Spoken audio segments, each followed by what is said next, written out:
I think we're all in the same time zone, but just in case we're not, good morning, good afternoon, and good evening to everybody.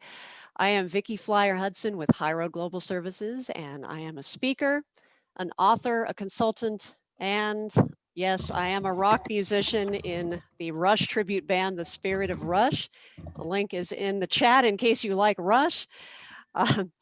My topics that I normally speak about are around cross-cultural competency, building high-performing teams across cultures, and successful communication. But over the years, I have given so many virtual presentations that I decided to put a program together, which you're going to see a little sample of today, that kind of lets you in on the secrets of virtual speaking and giving virtual presentations, because let's face it, they're not always exciting and successful, right? So with that, we're going to start off with a little chat so I can get a feel from you. I'd like you to put yourself in the past and virtual presentations you've attended and think about what made you feel bored. So what is it that makes a bad virtual speaker? So put your answers in the chat. What is it that makes a bad virtual speaker? And this should not be hard to answer. I think the second question is much more challenging. Somebody reading off the slides, yes, being monotone and dry, no interaction, being unprepared, generic content. I like that, Wayne. Yes, generic content, having no ability to engage, and then of course, bad technical connections and technical issues, which, yeah, that's always a challenge. What about a great virtual speaker? That one's probably harder to answer. What makes a really great virtual speaker? Someone who's engaging, good use of visuals. Yeah, absolutely. Their name is Hal. All right. Hal, you rock. Encouraging interaction, gets everybody involved, knows how to use the chat feature, which is my favorite feature of all time. All right. Someone who's charismatic, funny, yeah, relatable, and who's friends with Hank. Perfect. Okay, well, I hope to be friends with Hank soon, so I guess that would make me a great virtual speaker. All right, fantastic. So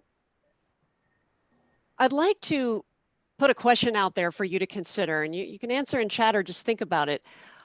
Why is it that virtual presenting and virtual communication is so difficult? Why is it so hard to do well? And the answer is because human beings are programmed to be together. It goes back to primitive times when we were all food insecure and we relied on being physically close together to survive. And we kind of still do rely on each other for that, but now we can do so many things remotely. But we are hardwired to be physically together. And so when we go virtual, it kind of feels unnatural and it can feel removed and distant. However, there is hope. And I am going to show you now 4 secrets of virtual speaking success. And again, this is part of a larger program, a 1.5-hour program that I do on the secrets of virtual speaking success. If you want more info about that, happy to provide. So let's take a look at what it takes to engage our audiences virtually. The number one thing it takes is change. So in a virtual presentation, things have to shift a lot. They need to shift about every 30 to 60 seconds maximum.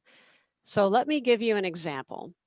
In the chat, I want you to let me know, how long does it typically take before you start zoning out or multitasking on a webinar or a virtual presentation? And of course, you're not doing it now. All right, so Wayne says 3 minutes. Uli says 20 seconds. That's very common. 60 seconds, 8 seconds from Jeff. Wow, that might be a record, Jeff, but it's very common. For Lee with ADHD, 10 seconds. That makes sense, absolutely. Yeah, so really, look at these answers, folks. 20 to 30 seconds. That is not long. So what is the cure? The cure is change. The cure is consistently shifting things up, whether that's the tone of your voice, whether you're animating your slides, whether you're asking questions in chat, whether you're doing a poll. You got to change things up on a fairly regular basis, a lot more than you do in person. Now, you might be thinking, That's a lot, but we have a lot of options for change. So that's the good news. And one of them is our next secret for virtual success, which is our voice. So to have a successful virtual presentation, we need to embrace our inner newscaster and kind of get that voice to really reach out across the virtual divide. So several of you answered that having a monotone speaker is one of the challenges of webinars, that somebody who just gets on a webinar and kind of reads off of slides, they're going to put you to sleep pretty quickly. And with our voice, though, we have the opportunity to do all kinds of things that can facilitate change. We can slow things down. We can speed them up. We can have that nice modulation of ups and downs. We can pause for effect. We don't want too much dead air either. So, think of yourself like a newscaster when you're giving a presentation. Just report on things that are happening. If you guys are in the chat and you're putting comments, I might say, oh, Hal has a great comment about this. We want to just be sort of like that reporter. And when you're presenting virtually, you do want things to be a little bit more scripted than in person, because it's got to have that flow, but don't forget to bring your authenticity into it. And that's why there's a picture of me singing with my band.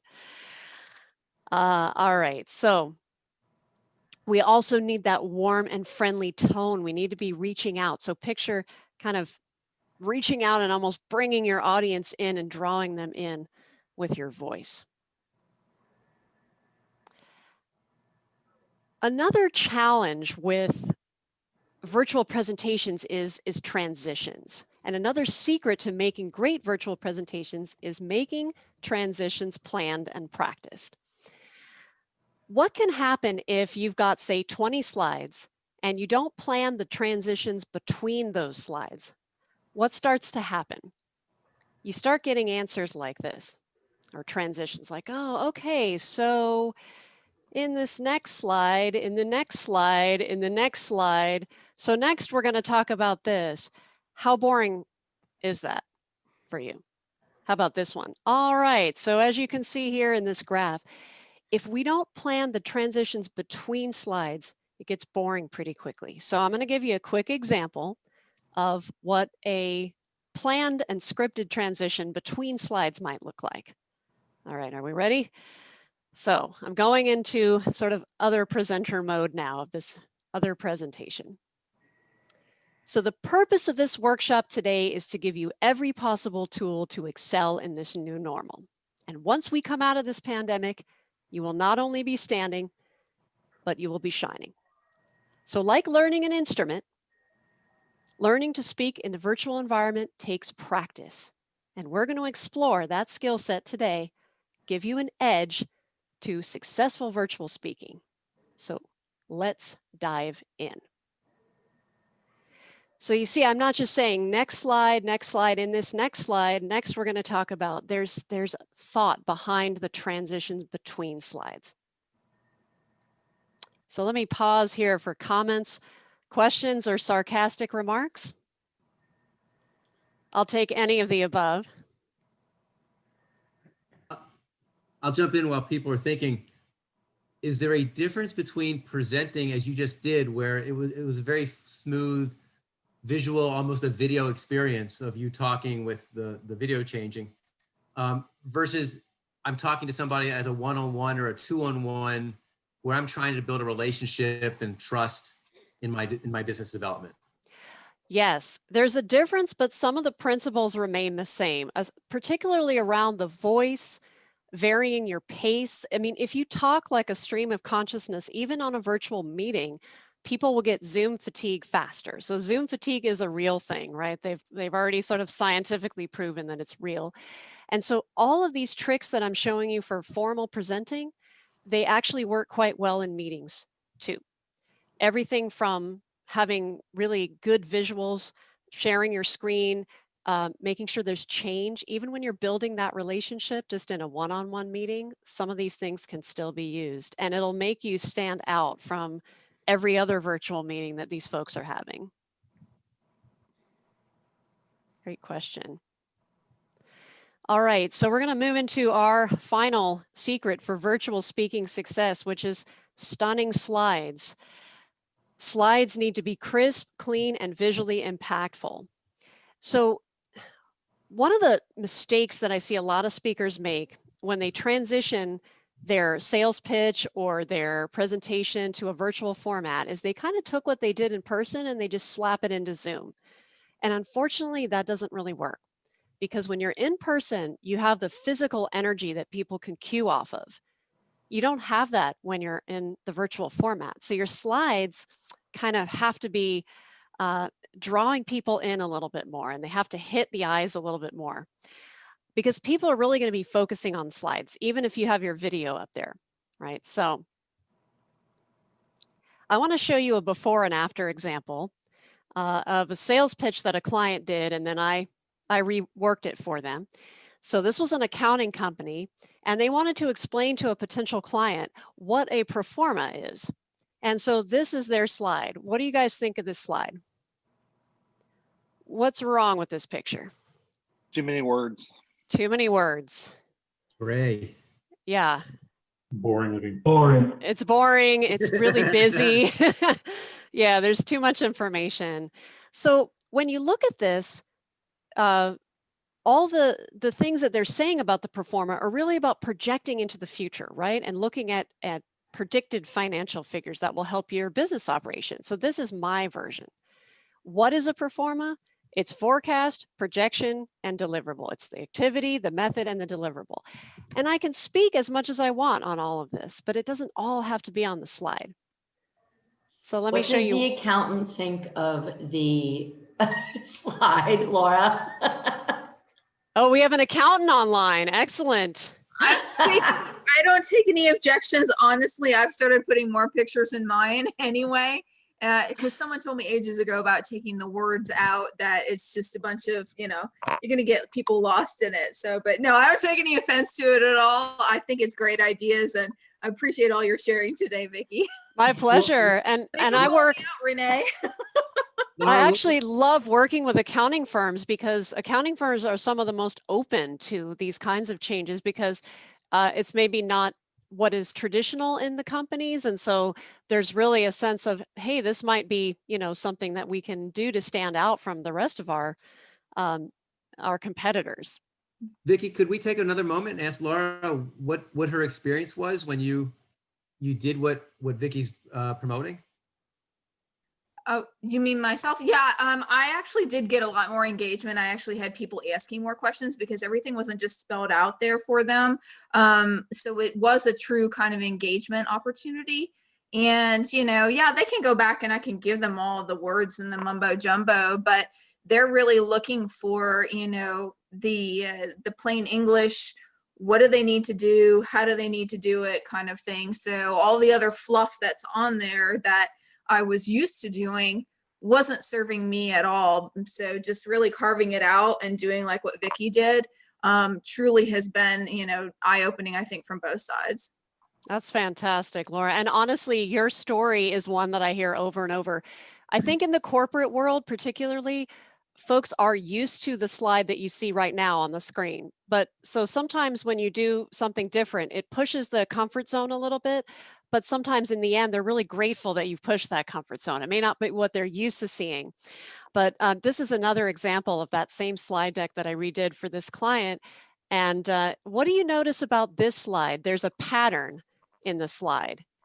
Can anybody pick up on a pattern in this slide? There's something that's repeated over and over again. Action words, like telling you what to do. Yeah, absolutely. Yeah. And also, several of the words begin with the letter P. So the question was, why do a pro forma, right? It's really just about helping our customers with the 4 Ps. And the 4 Ps are prioritizing, planning, providing insight, and promoting flexibility. So again, this may not be what folks are used to, but when we talk about having successful virtual sales pitches and presentations, we really need to use things like high quality stock photos. We need to have those photos filling the background so that there's more pow, because this is where people's eyes are going, right? It's more likely to stick in their memory if you've got this kind of stunning visual to go with it. I also recommend text boxes like you see here on the screen instead of bullet points. People are a little bit tired of bullet points, even if they are not aware that they're tired of them. And use No. animation. Don't be afraid to animate the heck out of your slides. Because again, it's about change. It's about getting that energy not to be stale on the Zoom call. When you've been on there for 45 minutes, you need to shift things up a little bit. So as we close out our time together, I want to leave you with a slogan that I feel defines great virtual speaking, and that is reaching the world. It means bringing our best energy and our intention to speak with some kind of conviction and to reach people wherever they are. You know, my band has not been able to play live in the pandemic because we want to keep our audiences safe and ourselves too, but we've been live streaming from our garage and it's allowed us virtually to literally reach the world. So there's incredible opportunity in virtual speaking. And I will close with a quote from Rush, of course, in the words of drummer Neil Peart: "A spirit with a vision is a dream with a mission." And I hope that you communicate with vision in these challenging times. So thank you so much. And I will be happy to take questions and comments. We do, again, have a 1.5 hour or a 1 hour session on these secrets in much more detail. So if you're interested in that, you can contact me and I'll send you some information. But let's hear your thoughts and questions. Hey, Vicki, this is Hank. I have a question about the annoying chat box during Zoom meetings. What do you think of that? And is it effective at all for them to actually put their contact information in there and expect everybody to download that? Or is it just a farce? Yeah. Okay. That's a good question. I hadn't really considered before.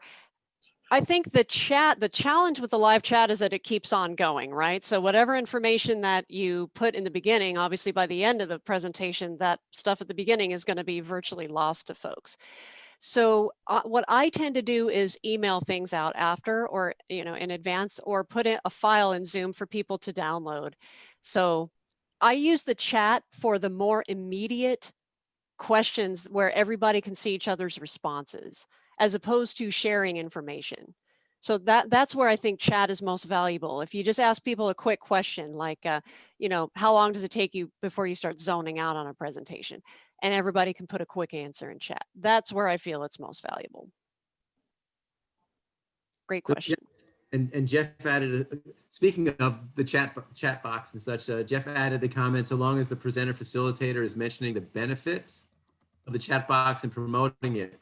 And I thought, Vicki, that's what you had done. Yeah. I can see where Hank found it distracting or otherwise. But I think the way you used it effectively, and I think Jeff picked up on that, was there's a way to keep the chat engaged, keep people engaged through the chat.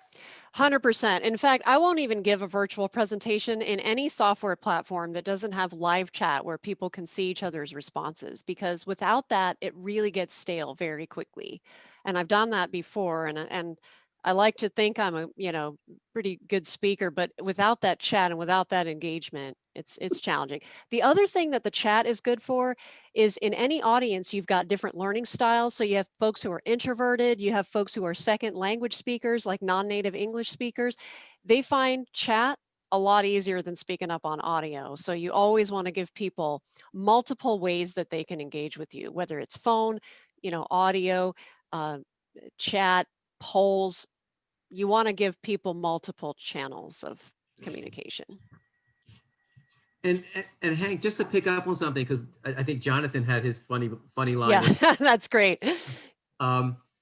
Is there something that either you find annoying, distracting, unproductive that we're trying to figure out how to avoid? So one of the things I've noticed is that if you go to a networking meeting, everybody starts putting their contact information, which I think is okay, but they try to do like a long description of everything they do in the chat, and I don't find that very effective.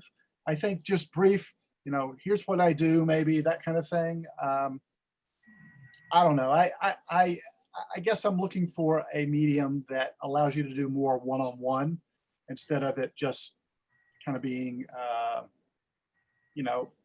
on the chat like that. So. Yeah, I think absolutely. it Wait, really Vicki. depends a lot on the facilitator kind of bridging the gap and saying the purpose of it too. Like Hank, you and I, for instance, have connected on LinkedIn and met after attending one of these events. And for that reason, I think it was effective. And at one point you had a potential project that we could have worked on at our company. And I think it's effective so long as, I don't think that everyone is good at using it or understands the purpose of it. And so as a facilitator, and what I think Vicki has done really well is actually promoted the purpose of it and made it a productive platform versus it being a free for all. If you leave people to their own devices when they're unfamiliar with it, I think that's when it goes a little haywire, in my opinion. Yeah, that's a great point. Renee, you had a point you want to bring up? I have a question for Vicki. Yeah. Separate, but I would say, Hank, you can also hide your chat box if it's in your way. And then you only see like a little pop-up of when people send you a message. But Vicki, I'm curious if you're still using PowerPoint and if you have tried Prezi, and if you want to discuss anything about PowerPoint compared to Prezi in terms of presentations. And your thoughts on Yeah. that. So I use PowerPoint. I'm not a heavy PowerPoint user, although it's funny, my in-person presentations have way less slides than my virtual ones. So in virtual, the ratio is like, you really almost need like 4 or 5 times more slides than you do in person because you have to shift things faster. If you're sitting there on one slide for too long in a virtual presentation, the energy starts to get stale. So Prezi can be helpful there because Prezi is a tool, just for those who don't know, that gives you a little bit more flexibility. PowerPoint is more linear. You have to go from one slide to the next. With Prezi, you can kind of zoom in and out of different slides and it gives you a little bit more flexibility. It's a great tool for virtual speaking because of that exact thing, that you don't maybe have to be as linear with it. There's another tool called Canva. I'll put that in the chat and maybe in my follow-up email as well, so that it doesn't get lost in the chat. But Canva is Canva is a tool. It's like a design tool for non-designers, and you can do really some pretty neat design elements in that program and then convert that into PowerPoint. So it's a little more exciting.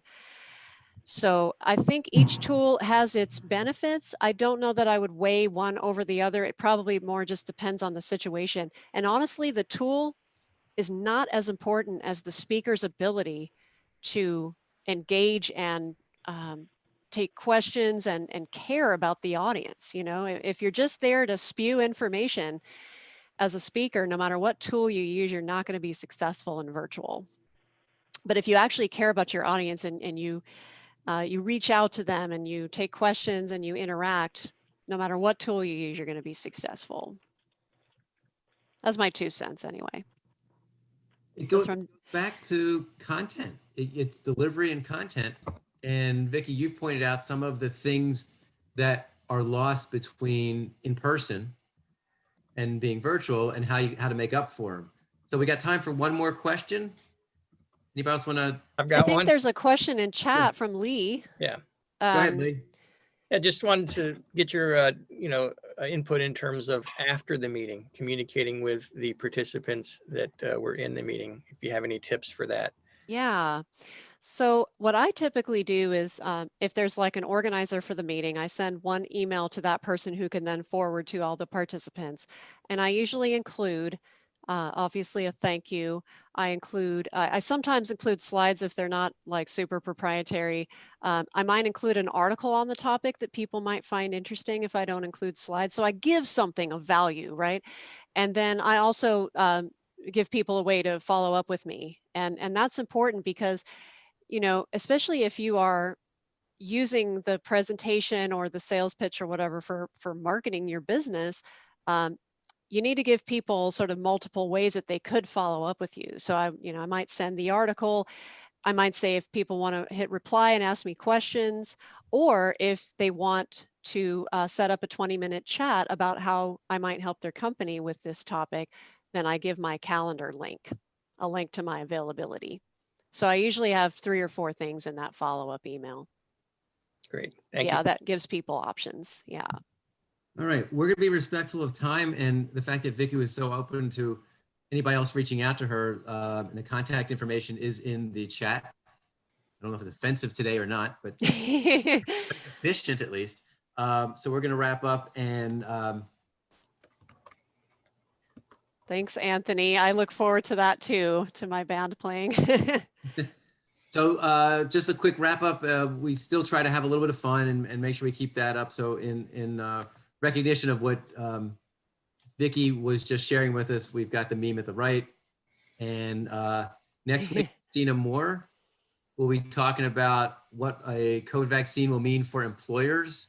There's just an array of questions about, do you let somebody in or not in? And if they don't get vaccinated, all these questions that are going to come up that we may not have thought about. And the nice thing is she's coming from a legal firm, so we have a perspective of that.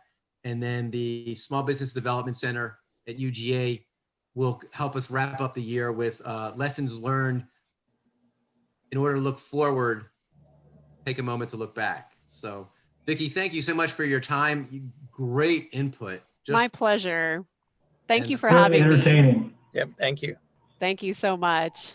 So you all have a great day. Make it a great week. Bye-bye. You too. Bye. Thank you all. Thank you, Vicki. Thank you.